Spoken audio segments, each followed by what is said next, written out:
ธรรมะที่เกี่ยวข้องกับเรื่องของการป้องกันและแก้ไขปัญหาเรื่องของการฆ่าตัวตายทำลายตนเองซึ่งปรากฏเป็นข่าวขึ้นมาในสื่อต่างๆท่านผู้ฟังที่ทำให้เราได้หันว่าจากการแพร่ระบาดของโรคโควิด -19 เนี่ยมันทำให้เกิดการฆ่าตัวตายของคนเพิ่มขึ้นในหลายมิติเพราะว่ามันกระทบหลายเรื่องการแพร่ระบาดของโรคโควิด -19 เนี่ยท่านผู้ฟังมันไม่ได้กระทบเฉพาะเรื่องของมิติสุขภาพมันกระทบเรื่องของมิติเศรษฐกิจมิติสังคมอย่างตัวมีอย่างนักหนาปาป้านกันเลยทีเดียวนะแล้วก็ถึงแม้ว่าสถานการณ์วันนี้มันจะคลี่คลายลงพ่องแต่มันก็ทำให้คนเครียดนำไปสู่การฆ่าตัวตายทำลายตนเองเยอะขึ้นเพราะฉะนั้นวันนี้ท่านผู้ฟังจะเอาธรรมะที่มาปลอบประโลมมาป้องกันแก้ไขปัญหาการฆ่าตัวตายในภาวะวิกฤตที่มันเป็นปัญหาเนี่ยมาอู้ให้ท่านผู้ฟังทั้งหลายได้ฟังกันแต่ก่อนที่จะอู้เรื่องนี้ท่านผู้ฟังมีข้อมูลบางอย่างอยากจะมานำเสนอท่านผู้ฟังทั้งหลายได้ฟังอยู่ในหนังสือพิมพ์มติชนอาตมาภาพได้ไปอ่านไปพอไปกอยเรียบร้อยแล้วก็เห็น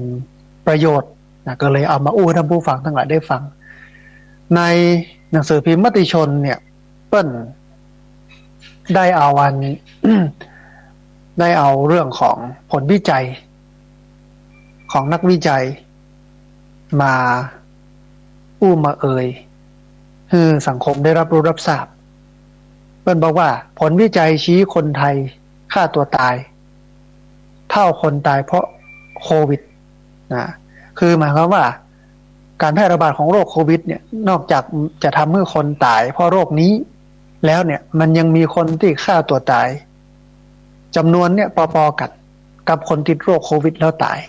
7นักวิจัยท่านผู้ฟังเปิ้ลแถลงผลการรวบรวมข้อมูลผู้เสียชีวิต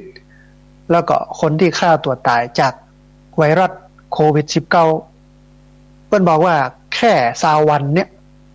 ข่าวคนไทยฆ่าตัวตายพุ่งขึ้นประมาณ38 ราย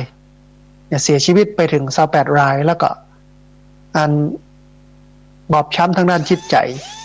เป็นปมเป็นประเด็นที่จะทำให้คนอื่นทำต่อไปแหมค่อนข้างที่จะนักหนาจารีในข้อมูลข่าวเปิ้ลบอกว่าเมื่อวันที่24 เมษายนนะเพจคนจนเมืองในภาวะวิกฤตโควิด -19 เปิ้ลเผยแพร่การแถลงผลการรวบรวมข้อมูลผู้เสียชีวิตแล้วก็คนที่ฆ่าตัวตายจากไวรัสโควิด -19 โดยคณะนักวิจัยโครงการวิจัยคนจนเมืองที่เปลี่ยนไปในสังคมเมืองที่กำลังเปลี่ยนแปลงภายใต้การสนับสนุนของสำนักงานคณะกรรมการส่งเสริมวิทยาศาสตร์และก็วิจัยและนวัตกรรมหรือว่าสกสวฟังหัวข้อเนี่ยท่านผู้ฟังเราจะหันว่าคนที่อยู่ในเมืองเนี่ยได้รับผลกระทบพอสมควรกับการแพร่ระบาดของโรคนี้คนต่างชนบทเนาะโอ้ง่ายๆนะบ้านนอกคอกนาเฮาเนี่ยใกล้ป่าใกล้ดอยเนี่ยก็ได้รับผลกระทบน้อยเพราะเฮาบ่มีความตึงเครียดแบบเปิ้ลบอกว่าจะเป็นการอยู่บอกว่าจะเป็นการกินของเฮายังพอที่จะมีอยู่แต่ของเปิ้ลนี่บ่มีเลยมีก็มีน้อยมากเปิ้ลก็เลยทำให้เกิดความทุกข์นักวิจัยคณะนี้เนี่ยมีขายพ่องท่านผู้ฟังก็มีท่านแรกศาสตราจารย์ดร.อัธจักรสัตยานุรักษ์คณะมนุษยศาสตร์มหาวิทยาลัยเชียงใหม่รองศาสตราจารย์สมหมายปีชาศิลปกุลคณะนิติศาสตร์มหาวิทยาลัยเชียงใหม่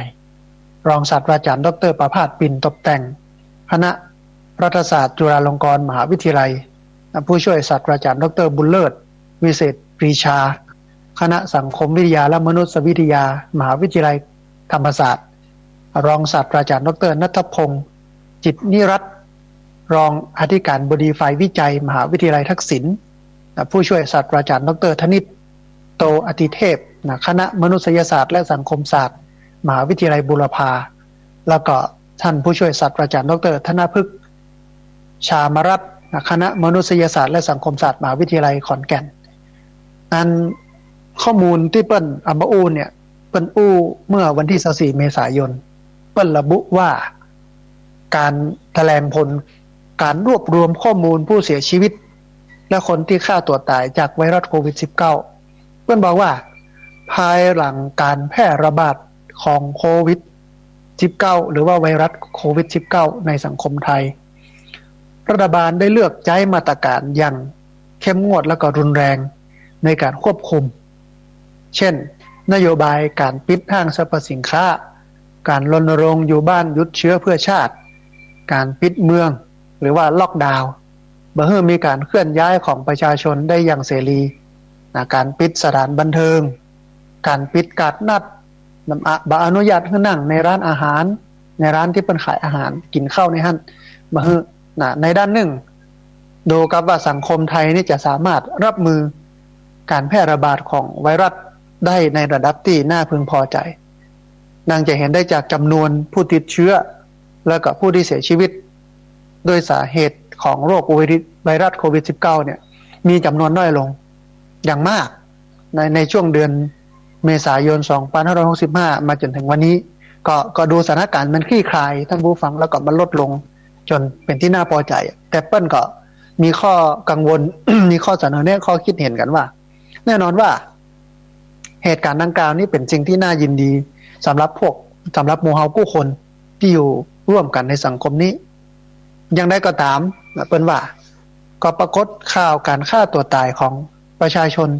เกิดขึ้นอย่างแพร่หลายด้วยเช่นกันแล้วก็มีข้อมูลที่แสดงอย่างชัดเจนว่าผลกระทบสืบเนื่องมาจากมาตรการต่างๆของรัฐที่ได้ประกาศบังคับใช้ตั้งแต่22 มีนาคม 2563 เป็นต้นมาเนื่องจากมาตรการของรัฐมุ่งเน้นการจัดการด้านสาธารณสุขแต่ละเลยการจัดเตรียมมาตรการบรรเทาผลกระทบทางด้านเศรษฐกิจอย่างทันท่วงทีนะโครงการวิจัยคณะวิจัยเนี่ยเป็นมีสมมติฐานว่าผลกระทบต่อประชาชนจะเกิดขึ้นโดยมาอย่างชัดเจนและก็รุนแรงขึ้นภายใน1 สัปดาห์ก็คือ1 อาทิตย์หลังจากที่ประกาศใช้มาตรการต่างๆของรัฐบาลจึงทำให้การเก็บข้อมูลเกี่ยวกับการฆ่าตัวตายที่เกิดขึ้นระหว่างวันที่1มาจนถึงวันที่21 เมษายน 2563 เป็นต้นมาเพื่อแสดงให้เห็นถึงผลกระทบจากมาตรการของรัฐในการรับมือกับไวรัสโควิด -19 ด้วยการรวบรวมข้อมูลของสื่อมวลชนที่มีการรายงานข่าวการฆ่าตัวตายแล้วก็มีข้อมูลรายงานที่ยืนยันหรือแสดงให้เห็นว่าการฆ่าตัวตายนั้นเนี่ยมีความเกี่ยวข้องหรือว่าเชื่อมโยงกับนโยบายหรือมาตรการของรัฐเช่นในเว็บไซต์ต่างๆในข่าวอย่างต่างๆนี่เนาะที่เปิ้นนำเสนอคณะนักวิจัยทั้ง7อาจารย์ทั้ง7ท่านเนี่ยเปิ้นบอกว่าจากการรวบรวมข้อมูลนับตั้งแต่วันที่1จนถึงวันที่21 เมษายน 2563มีการฆ่าตัวตายเกิดขึ้นรวมทั้งสิ้น38 รายในจำนวนนี้เนี่ยมีผู้เสียชีวิต18 คนแถม10 คนยังบ่เสียชีวิตนะคือฆ่าตัวตายสำเร็จกับบ่สำเร็จนี่18บ่สำเร็จนี่10รวมเป็น38 รายเพิ่นบอกว่าหากพิจารณาเปรียบเทียบระหว่างจำนวนผู้เสียชีวิตจากไวรัสโควิด -19 แล้วกับผู้ที่ฆ่าตัวตายอันเนื่องมาจากผลกระทบจากนโยบายและมาตรการของรัฐในช่วงเวลาเดียวกันก็คือวันที่1จนถึงวันที่21 เมษายน 2563เพิ่นบอกว่าจำนวนของผู้เสียชีวิตและผู้ที่ฆ่าตัวตายอยู่ในจำนวนที่เท่ากันก็คือ38 รายนะเปิ้นบอกกันว่าการฆ่าตัวตายเนี่ยเมื่อพิจารณาแล้วก็จะปะว่าเป็นเพศชายจำนวน27 รายเป็นเพศหญิงจำนวน11 รายเป็นลูกจ้างผู้ประกอบการอิสระ35 รายเช่นพ่อค้าแม่ค้าคนขับรถเด็กเสิร์ฟสร้างเชื่อมคนใช้แรงงานเป็นต้นแล้วก็เป็นผู้ประกอบการเจ้าของธุรกิจรายย่อยจำนวน3 รายอายุเฉลี่ยของคนที่ฆ่าตัวตายทั้งสำเร็จบ่สำเร็จเนี่ยอายุเฉลี่ยอยู่ที่อายุ40 ปีมานำเมื่อหันว่าการแพร่ระบาดของโรคโควิด -19 รวมไปจนถึงมาตรการที่รัฐบาลใช้เนี่ย มันส่งผลกระทบนะต่อพี่น้องชาวบ้านทำให้เกิดภาวะความเครียดทำให้เกิดอะไรอย่างหลายอย่างเพราะนั้นจากข้อมูลนี้ท่านผู้ฟังมันก็จำเป็นอย่างยิ่งที่จะต้องมาเสาะหาเรื่องของการป้องกันและแก้ไขปัญหาที่มันจะเกิดขึ้นโดยเฉพาะเรื่องของการลดจำนวนคนที่ฆ่าตัวตายลงแน่นอนมันอาจจะไม่ได้ทั้งหมดท่านผู้ฟังเพราะว่ามันเกิดจากภาวะวิกฤตเศรษฐกิจคนบ่มีกินคนบ่มีใช้คนเครียดนะก็นำไปสู่การฆ่าตัวตายแต่ธรรมะของพระพุทธเจ้าเนี่ยสามารถที่จะเยียวยารักษาป้องกันสิ่งเหล่านี้ได้นะเพราะว่าที่ผ่านมาเปิ้นกระจายเรื่องเหล่านี้กันนักในการมาป้องกันในการมาแก้ไขปัญหาการฆ่าตัวตายของคนเนาะนั้นด้วยเหตุที่เกิดการฆ่าตัวตายนักขึ้นนะซึ่งเป็นผลกระทบมาจากการแพร่ระบาดของไวรัสโควิด -19 ตที่อาตมาภาพได้อู้มาเนี่ยอาตมาภาพก็เลยไปกอยข้อมูลเรื่องของ7 วิธีป้องกันโรคซึมเศร้ามหันตภัยร้ายสู่การฆ่าตัวตายซึ่ง ใน7 วิธีเนี่ยท่านผู้ฟังก็มีธรรมะของพระพุทธเจ้าแทรกอยู่ในหันนักพอสมควรเขาจะมาตีมาตื่นมาขยายกระจายให้ญาติโยมได้ฟังกันแล้วก็นำเอาไปใช้เอาไปบอกไปกล่าวกันเพื่อให้ป้องกันการแก้การฆ่าตัวตายป้องกันหรือแก้ไขปัญหาการฆ่าตัวตายที่จะเกิดขึ้นทางหน้าท่านผู้ฟังนั้นเปิ้ลบอกว่าโรคซึมเศร้าเนี่ยมันใกล้ตัวเรามากกว่าที่คิดคือคนที่จะฆ่าตัวตายส่วนใหญ่เนี่ยมีภาวะโรคซึมเศร้าเกือบทุกคนอาจจะบางคนบางครั้งอาจจะเป็นการตัดสินใจแบบหุนหันพลันแล่นก็ตามแต่การตัดสินใจแบบหุนหันพลันแล่นของเปิ้ลที่แสดงออกมาณขณะนั้นเวลานั้นเนี่ยมันก็น้องว่ามันครุกุ่นหรือมันยาวนานมากในจิตใจเปิ้ลแล้วในใจของเปิ้ลเนี่ยมันมีเรื่องเนี้ยขุ่นมัวอยู่ในใจมาเมินแล้วแต่มันไม่ได้ถูกยิบออกจากใจมันไม่ได้ถูกทลายมันไม่ได้ถูกย่อยสลายให้มันหมดไปจากใจนี่มันก็ล้นออกมาในรูปของการกระทำถ้าหลักการพุทธศาสนากิเลสของมนุษย์มันก็มีอยู่3 ขั้นท่านผู้ฟังอนุสัยกิเลสที่มันนอนเนื่องอยู่ในขันธสันดานนะปริยุทธนากิเลสที่มันฟูขึ้นมาในใจมีติกรรมกิเลสที่มันล้นออกมาในโลกของกายวาจาเหมือนกัน ถ้าหากว่าเราสามารถสกัดกั้นกิเลสที่มันอยู่ในใจก็คืออนุสัยกิเลสแล้วก็ปริยุทธสานกิเลสได้โดยที่บ่ให้มันล้นออกมาในรูปของกายวาจาในฐานะที่มันเป็นนั้นการกระทำหรือคำอู้เนี่ยมันก็ลดการสูญเสียก่อให้เกิดผลเสียที่เกิดจากการล้นออกมาของกิเลสได้จิตใจก็เหมือนกันถ้ามันขุ่นมัวในใจถ้าทำให้มันใสทำให้มันสุขทำให้มันความทุกข์ที่มันอยู่ในใจมันสลายไปเนี่ยมันก็บรรลุออกมาในรูปของกายวาจามันบอกว่า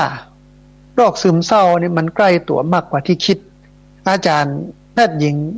กิตติการธนอุดมท่านผู้ฟังเป็นอาจารย์ภาควิชาจิตเวชศาสตร์คณะแพทยศาสตร์ศิริราชพยาบาลเปิ้นอธิบายว่าโรคซึมเศร้าก็คือโรคที่มีความผิดปกติทางอารมณ์คนที่เป็นโรคซึมเศร้าเนี่ย จะมีอาการเศร้าหรือว่าเบื่อหน่ายมากกว่าและกันนานกว่าปกติโดยมักจะเป็นตึงวันระยะเวลาอย่างน้อย2 สัปดาห์อารมณ์ดังกล่าวนี้จะส่งผลถึงพฤติกรรมในชีวิตประจำวันเช่นการบ่สนใจในการทำกิจกรรมต่างๆที่เคยสนใจกินข้าวน้อยลงนอนบ่ค่อยหลับรู้สึกอ่อนเพลียอิดง่ายบ่มีสมาธิรู้สึกว่าตัวเก่านั้นบ่ค่อยดีมีความมั่นใจในตัวเก่าน้อยลงพอกอยสิ่งรอบตัวในแง่ลบแล้วก็อาการรุนแรงก็คือกำกึดอยากฆ่าตัวตายนั้นเพื่อนบอกว่าหากสงสัยว่าตัวเก่าหรือว่าคนใกล้ชิดมีความเสี่ยงที่จะเป็นโรคซึมเศร้าจิตแพทย์ยังเป็นเครื่องมือที่สำคัญที่สุดในการวินิจฉัยโรคให้เปิ้นไป หาจิตแพทย์เมื่อเพิ่นไปสัมภาษณ์ไปอู้ไปเอ่ยไปซักประวัติประเมินอาการด้วยการตรวจสภาพจิตใจเพื่อป้องกันไว้ตั้งแต่เนิ่นๆนั้นโรคซึมเศร้านี่เกิดขึ้นอย่างไรท่านผู้ฟังมันบอกว่าสาเหตุของโรคซึมเศร้าเกิดจากด้านกายภาพและก็ด้านชีวภาพเช่นสารเคมีในสมองอ่อนๆเนี่ยมันผสมดุลการเจ็บป่วยด้วยโรคทางกายบางอย่างการใช้สารเสพติดหรือว่ายาบางประเภทก็ทำให้มีอาการของโรคซึมเศร้าได้เหมือนกันส่วนทางด้านจิตใจเช่นทักษะการปรับตัวต่อปัญหาการจัดการความเครียดแล้วก็บุคลิกภาพนอกจากนี้ก็คือปัจจัยด้านสังคมเช่นมีการสูญเสียคนใกล้ตัวมีความเครียดมีความเจ็บป่วยเรื้อรังเกิดภาวะปัญหาวิกฤตต่างๆขึ้นมามันก็ทำให้เกิดเป็นโรคซึมเศร้าขึ้นอันมันบอกว่าโรคซึมเศร้าเนี่ยมันไม่ใช่โรคร้ายแรงท่านผู้ฟังไม่ได้แปลว่าคนเป็นโรคจิตหรือว่ามีอาการทางจิตเป็นโรคที่รักษาให้หายได้ด้วยการรับประทานยารักษาโรคซึมเศร้าหรือว่ายาปรับสารเคมีในสมองส่วนด้านจิตใจคนมีการพูดคุยกับคนใกล้ตัวการมองหาความช่วยเหลือหรือว่าแนวทางในการแก้ปัญหาใหม่ๆนะการมีครอบครัวที่อบอุ่นครอบครัวที่เข้าใจกันการมีสิ่งแวดล้อมที่ดีนะคือมันสามารถปรับได้มันสามารถเปลี่ยนได้นะแล้วก็ต้องมีแบบสำรวจอาการโรคซึมเศร้าบอกว่าถ้ามีอาการลักษณะนี้ก็มีความเป็นไปได้ที่จะเป็นโรคซึมเศร้าอันนี้แบบคร่าวๆแบบหยาบๆลงลึกกันอย่างนี้นะที่จริงมันมีระบบคัดกรองตรวจเช็คนะมีคำถามในการถามเรื่องภาวะโรคซึมเศร้าในเฮาเนี่ยเยอะแต่เอามาเป็นเบื้องต้นเพราะว่าเวลามีจำกัดนะอันแรกเพิ่นบอกว่าโรคภาวะของโรคซึมเศร้าเนี่ยมันจะมีอาการของมันไม่ว่าจะเป็นรู้สึกเศร้าใจ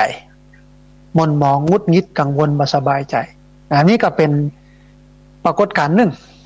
ที่มันบอกว่าเฮานี่อาจจะเป็นโรคซึมเศร้าเนอะก็คือรู้สึกมันเศร้าอกเศร้าใจหม่นหมองงุดงิดกังวลบ่สบายใจอันนี้ข้อแรกข้อที่สองคือขาดความสนใจต่อสิ่งที่เคยชอบในอดีตนะที่เคยชอบที่เคยสนใจกับบ่ชอบบ่สนใจละอันที่สามน้ำหนักลดลงหรือว่าเพิ่มขึ้นความอยากอาหารเปลี่ยนไปก็คือกินนักล้ำไปกับเบื่ออาหารเลยอย่างเนี้ยมีสองอย่างน้ำหนักลดลงหรือว่าเพิ่มขึ้นความอยากอาหารเปลี่ยนไปถ้าหิวเกินกินจนปอนน้ำหนักขึ้นอันนี้ก็มีความเป็นไปได้สูงว่าเกิดภาวะความเครียดนำไปสู่โรคซึมเศร้าเนอะกินน้อยลงบอกให้ล้ำนะกินข้าวกินปลาบะล้ำน้ำหนักลดลงผอมนี่นะอันนั้นก็นำไปสู่ภาวะโรคซึมเศร้านะแหมานึ่งคืนนอนบะลับนอนยังได้ก็นอนบะลับปิ้นซ้ายปิ้นขวาลุกขึ้นมาเตียวยังเข้าไปนอนก็ละบะลับแหมานึ่งก็นอนนักล้ำไปหมดคือมันเป็นสองขั้วนะสุดตรงถึงกู้อันหนึ่งคือนอนบะลับอันหนึ่งก็นอนวันค่ำคืนนุ่งเอาแต่นอนอย่างเดียวนอนนักล้ำไปหรือนอนน้อยล้ำไปนอนบะลับหรือนอนลับล้ำไปมันก็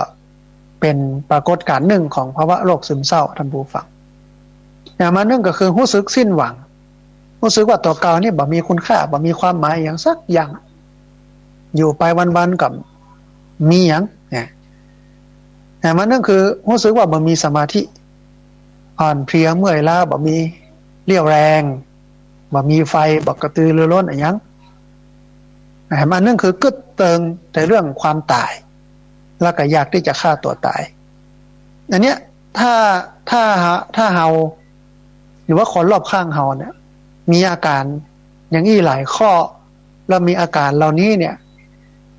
มาเมินกว่า2 อาทิตย์หรือว่า2 สัปดาห์เฮาหรือว่าคนรอบข้างเฮาเนี่ยกำลังเป็นโรคซึมเศร้านะมีอย่างบ้องทวนแห่งกรรมหนึ่งเฮาสังเกตตัวเฮาแล้วก็สังเกตคนรอบข้างเนาะท่านผู้ฟังเนาะอันแรกคือรู้สึกเศร้าใจหม่นหมองงุดหงิด กังวลใจบ่สบายใจอันที่สองนี่ขาดความสนใจต่อสิ่งที่เคยชอบในอดีตแต่ก่อนนี่ผมเรื่องพวกนี้เดี๋ยวบอกเอาละมาผมละอันที่สามคือน้ำหนักมันลดลงหรือว่าเพิ่มขึ้นนะความอยากอาหารมันก็เปลี่ยนไปคือบอกก็อยากอาหารจนกระทั่งน้ำหนักลดลงนะแต่มาหนึ่งคืออยากอาหารนักขึ้นกินนักขึ้นกินติ๊กๆจนน้ำหนักเพิ่มขึ้นนะแต่มาหนึ่งคือนอนบ่หลับหรือว่านอนนักเกินกว่าปกติฝั่งหนึ่งก็คือนอนบ่หลับกระซับกระส่ายคืนหูแห่งฝั่งนึงคือนอนดีรับต่อได้ก็พอ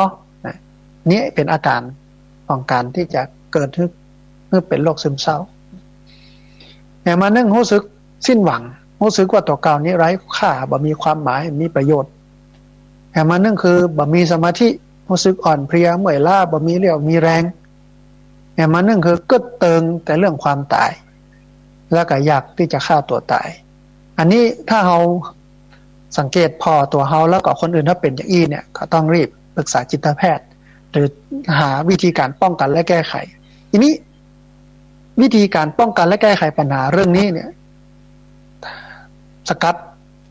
กั้นภาวะโรคซึมเศร้าเพื่อให้มันนำไปสู่การฆ่าตัวตายในภาวะวิกฤตในมิติต่างๆตึงบอกว่าจะเป็นวิกฤตเรื่องสุขภาพวิกฤตสังคมวิกฤตเศรษฐกิจที่มันเป็นณวันนี้เนี่ยนะแล้วก็จะเป็นอยู่ไปแหมว่างนึงเนี่ยตอนนี้ก็คลายเริ่มคลี่คลายขึ้นนะก็คือคนบ้านนอกคนชนบทบ้านเฮาเนี่ยบ่ค่อยเป็นปัญหาเรื่องอย่างนี้แต่ญาติโยมชนชั้นกลางที่เป็นอยู่ในเวียงเนี่ยก็เป็นเยอะนะเพราะว่ามันลำบากหลายเรื่องก็มีวิธีการรับมือกับภาวะโรคซึมเศร้ามันผู้ฟังอยู่ประมาณสัก7อย่างเนี้ยนะที่จะทำให้โรคซึมเศร้าเนี่ยมันคลายลงทำให้โรคซึมเศร้ามันคลายลงอันดับแรกเพิ่นบอกว่าต้องหัดยอมรับตัวเก่าต้องหัดยอมรับตัวเก่าคือเฮาฝึกสำรวจตัวเก่าเรียนรู้จักตัวเก่านักขึ้นแล้วก็ฝึกยอมรับในสิ่งที่ตัวเฮาเป็นบอกว่าจะเป็นถึงข้อดีแล้วก็ข้อเสียเพื่อที่จะช่วยให้เฮาเนี่ยรับมือกับสถานการณ์ที่ทำให้ผิดหวังเสียใจได้รู้จักขอบคุณตัวเก่าและแสดงความภาคภูมิใจในตัวเก่าอยู่เสมอเมื่อได้ลงมือทำในสิ่งที่มันดีชีวิตมันมีขึ้นมีลงแค่เฮารับมือกับมันได้เนี่ยตัวเฮาก็จะเบาสบายขึ้นข้อแรกก็คือเรื่องการยอมรับตัวเก่าจะยอมรับตัวเก่าได้นี่จะต้องมาไข้ครวญมาพิจารณามาพอมากอยตัวเก่าภาษาพระปณววิมังสาไข้ครวญคือมาพอว่าเฮาเนี่ยอย่างได้ดีเฮาเนี่ยอย่างได้บ่ดีเฮามีดีตัดใดเฮามีข้อเสียตัดใดเฮามีจุดแข็งอันไหนเฮามีจุดอ่อนตรงไหนวิกฤตในชีวิตเฮาคืออย่างโอกาสของเฮาคืออย่างภาษาพระปณววิมังสามาไข้ครวญมารู้จักตัวเก่าแล้วก็เมื่อรู้จักตัวเก่าแล้วว่าเฮาเป็นคนอย่างอี้มีข้อดีอย่างอี้มีข้อเสียอย่างอี้ทำอันนี้ได้ดีทำอันนี้ได้บ่ดีนี่เนาะเฮาก็ฝึกยอมรับในสิ่งที่เฮาเป็นว่าเฮาเป็นอย่างเงี้ยไม่ว่าจะเป็นถึงข้อดีข้อเสียเวลาเฮาเนี่ยอย่างบ่ได้คือมันไม่ได้ดังใจเนาะเฮาก็จะเข้าใจว่าศักยภาพเฮามีอย่างอี้ว่าเป็นหยังแล้วก็